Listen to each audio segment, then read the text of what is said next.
The fire inside Ferrari. Ferrari is burning from the inside.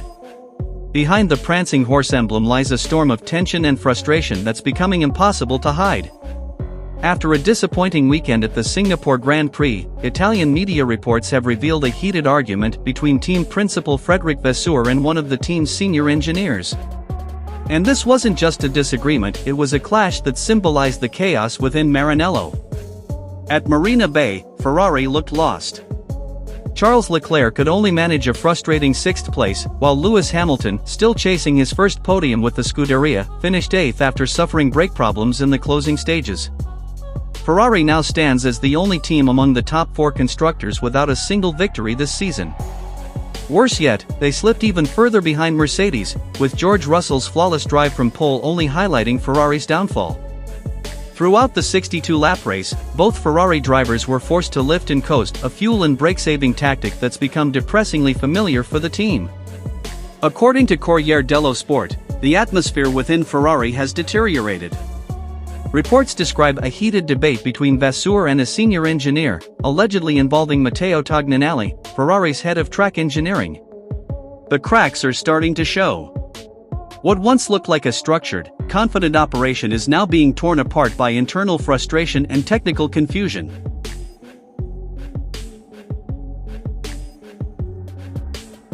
Ferrari's mid-season upgrades were supposed to spark a comeback.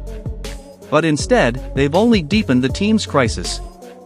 The long-awaited suspension update introduced at the Belgian Grand Prix failed to make any real difference. Even Leclerc's shock pole position in Hungary was followed by the same old issues: overheating brakes, floor wear, and constant setup adjustments just to keep the SF25 under control. Vasseur's contract extension has done little to stabilize things. Since the summer break, Ferrari has scored only 6 points more than Williams, a humiliating statistic for a team of its prestige. Then there's the car itself.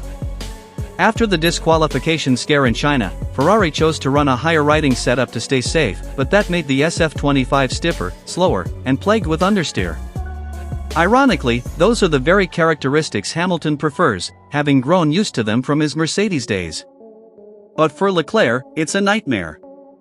He's admitted he doesn't like understeer, and that discomfort has shown in his recent street circuit performances. Meanwhile, whispers about Leclerc's long-term future are growing louder. Rumors link him to both Mercedes and Aston Martin, as frustration and self-doubt creep in.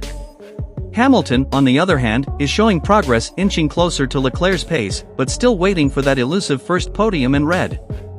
Ferrari now stands at a crossroads. Internal conflict, failed upgrades, and diverging driver preferences have turned this once dominant team into a shadow of its former self. If reports of that heated argument are true, this is no longer just about performance, it's about identity. Ferrari isn't simply chasing speed anymore. They're chasing unity, and maybe even their soul.